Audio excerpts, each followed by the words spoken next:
Waalaikumsalam warahmatullahi wabarakatuh. Salam sejahtera untuk semua. Kembali lagi dalam YouTube channel Ramlo Official. Hari ini kita akan membahas mengenai hukum, mengenai problematika hukum yang terjadi di masyarakat, khususnya untuk sahabat-sahabat Ram yang sudah berkonsultasi.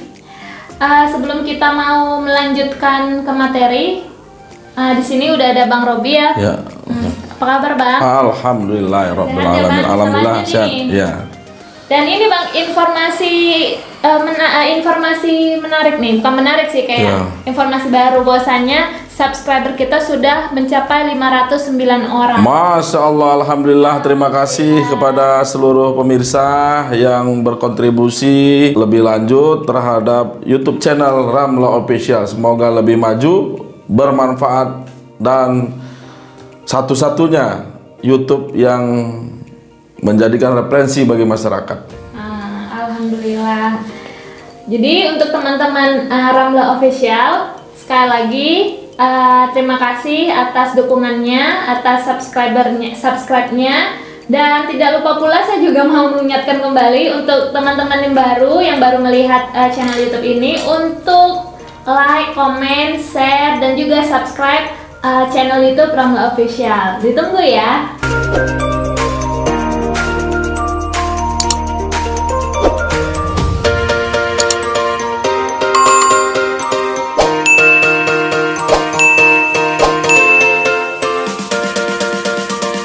Terima kasih untuk teman-teman yang sudah subscribe. Kita akan lanjut ke konten kita masih mengenai pertanyaan-pertanyaan dari konsultasi teman-teman. Jadi yang sudah masuk dalam minggu ini itu ada beberapa, tapi yang kita saring untuk kita jawab itu ada 2 dulu. Ini Bang, ada pertanyaan menarik nih dari teman-teman subscriber kita di YouTube channel. Ini mengenai utang piutang Bang, mengenai utang online nih. Pertanyaannya dari Rangga Dika. Ini adik saya kan meninggal 3 hari lalu. Dia punya pinjaman online 8 aplikasi. Utangnya kurang lebih 10 juta. Tapi dia tiap 7 hari melakukan perpanjangan. Saya sebagai kontak yang bisa dihubungi selalu diminta pertanggungjawaban dari pihak pinjaman online. Apa yang saya harus lakukan Pak? Mohon solusinya. Baik, terima kasih pemirsa yang telah bertanya ke channel Ramlo Official, khususnya Mas Rangga, atas masalah yang sedang dialami berkaitan tentang pinjaman online. Sekali lagi perlu kami tegaskan, pinjam meminjam ini adalah hubungan antara satu pihak dengan pihak yang lain. Hubungan ini terikat di dalam undang-undang, menjadi undang-undang bagi yang mengikatnya. Di dalam hukum perdata dikenal dengan di dalam pasal 1338. Dan 1338 artinya dijelaskan bahwa setiap pengikatan perjanjian antara para pihak, baik pinjam meminjam, jual beli, itu mengikat sebagai undang-undang bagi yang mengikatnya. Artinya para pihak yang melakukan perjanjian pinjam meminjam online tadi memiliki tanggung jawab untuk memenuhi prestasi. Kalau dalam pinjam meminjam, bertanggung jawab untuk membayar hutang-hutang sesuai dengan hutang yang diperjanjikan. Buat Mas Rangga yang adiknya baru meninggal, kami dari Ramlo Official turut berduka. Semoga adik Mas Rangga diberikan tempat yang terbaik di sisi Allah, Tuhan semesta alam. Terkait dengan meninggalnya adik Mas Rangga, putus nggak utang piutangnya? Nah, ini sudah berkali-kali kita bahas di dalam episode sebelumnya berkaitan tentang hutang piutang. Walaupun si peminjam atau yang menerima hutang meninggal, hak untuk mengembalikan atau hak tagih dari si pemberi pinjaman masih berlaku. Artinya walaupun si peminjam meninggal, tidak putus hutang piutangnya. siapa yang melanjutkan pengembalian hutang-hutang itu, yang berkewajiban mengembalikan hutang piutang adalah ahli warisnya. Nah, itu satu poin yang perlu kami tekankan. Artinya di dalam hukum perdata, ketika seorang peminjam meninggal, maka hukumnya tidak, kewajibannya secara hukum tidak putus. Yang melanjutkan adalah ahli warisnya. Beda dengan hukum pidana. Kalau hukum pidana, ketika pelakunya meninggal dunia, maka pertanggungjawaban hukumnya terputus. Nah, itu garis yang perlu kami tekankan.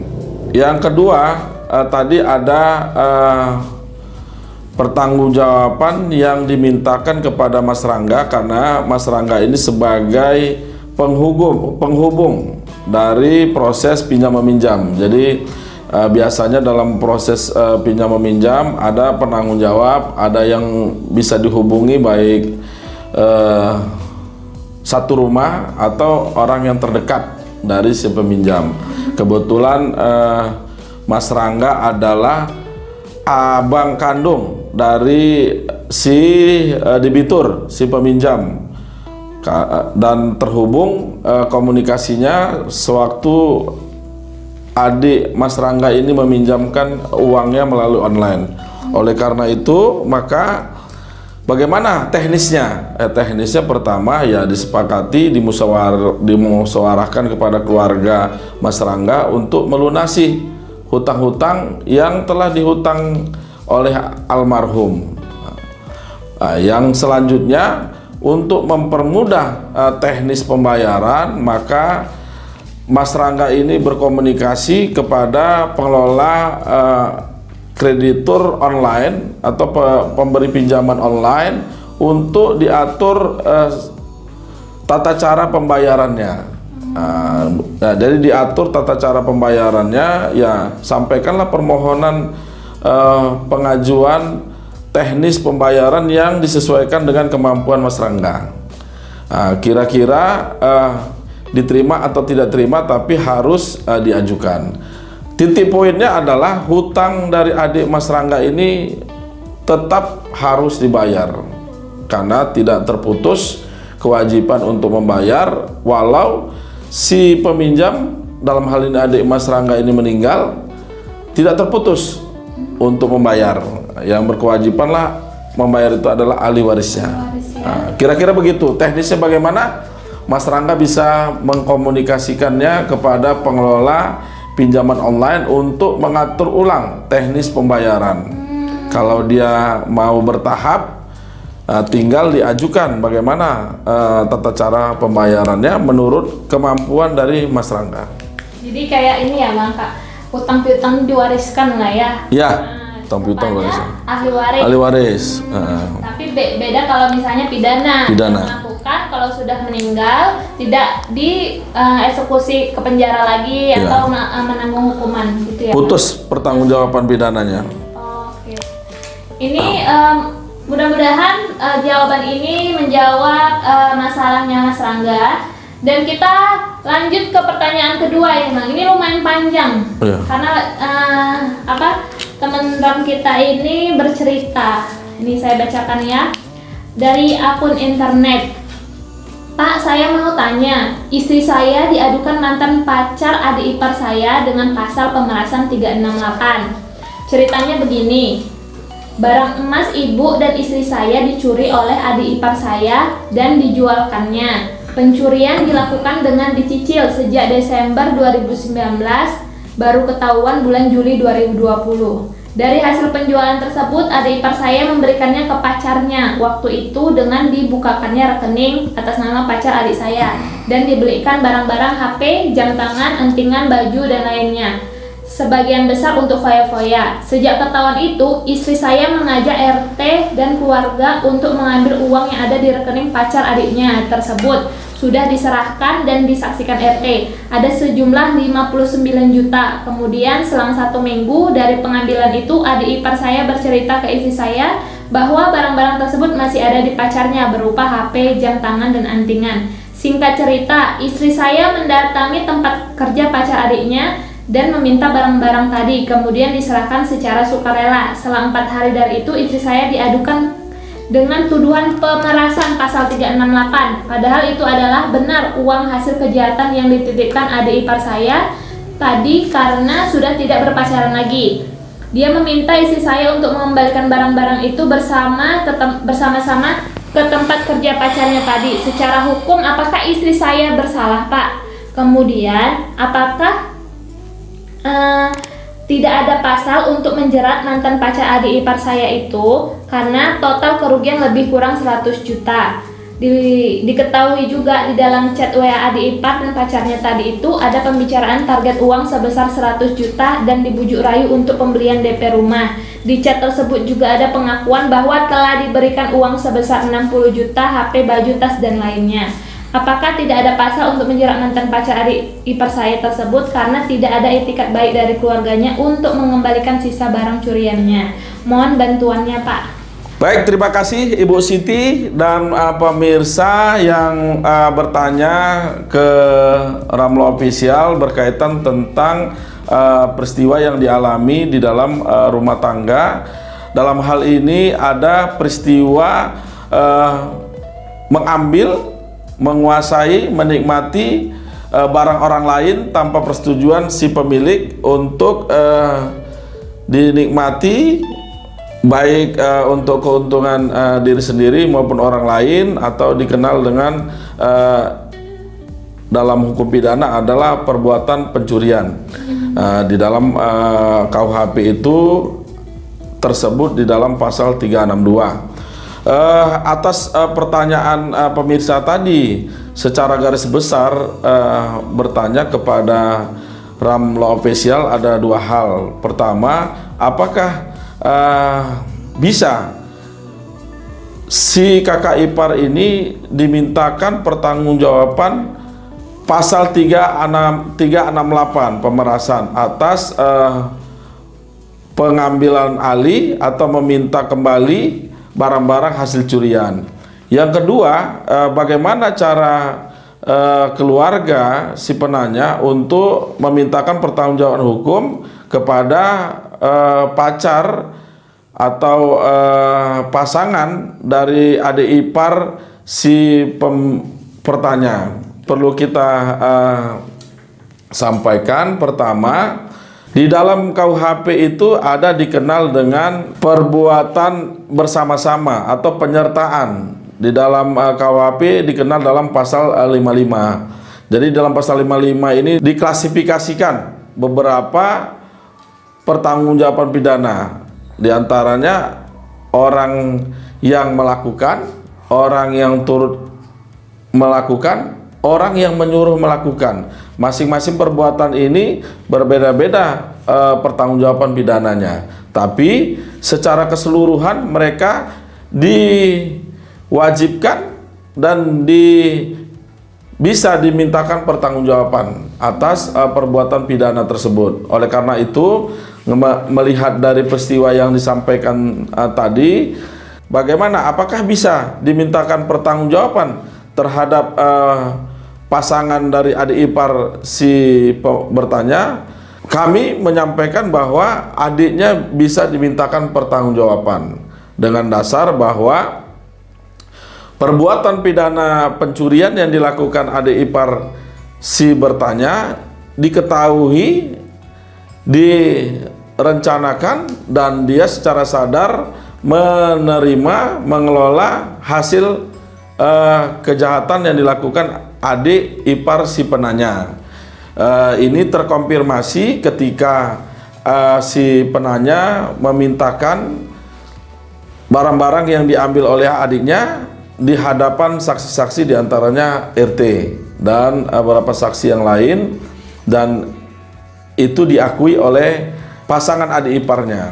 Oleh karena itu, untuk meminta pertanggungjawaban masing-masing, maka si adik ini beserta pasangannya bisa dimintakan pertanggungjawaban atas dugaan perbuatan tindak pidana pencurian, atau dimintakan pertanggungjawaban di dalam KUHP tertera di dalam pasal 362. Nah, jadi tidak bisa hanya pasangan adik iparnya saja yang dimintakan, tapi secara keseluruhan yang melakukan perbuatan pidana tersebut. Siapa aja adik ipar si bertanya bersama-sama dengan pasangannya. Jadi kalau dimintakan pertanggungjawaban kepada pasangan mantan pacarnya adik yang bertanya, maka secara otomatis adiknya pun ikut diminta pertanggungjawaban. Nah, inilah pilihan-pilihan yang harus dipikirkan kepada penanya. Ketika dia mau melaporkan si pasangan adik ipar, maka risikonya secara otomatis adik iparnya akan dimintakan pertanggungjawaban karena dia yang melakukan Dua-dua lah ya Bang. ya peristiwa pidana tersebut. Nah, itulah kira-kira jawaban kita. Apakah bisa dimintakan pertanggungjawaban? Bisa. Nah, yang kedua, apakah pasal 368 pemerasan bisa dimintakan kepada kakak iparnya? Menurut kami karena ini secara sadar dan diakui oleh pasangan adik ipar, maka perbuatan yang dilakukan pada waktu dahulu meminta kembali barang-barang yang diambil oleh adik iparnya dan ini telah diakui, menurut kami ini tidak bisa dimintakan pertanggungjawaban karena si pasangan itu telah mengakui bahwa inilah benar hasil dari peristiwa pidana tersebut.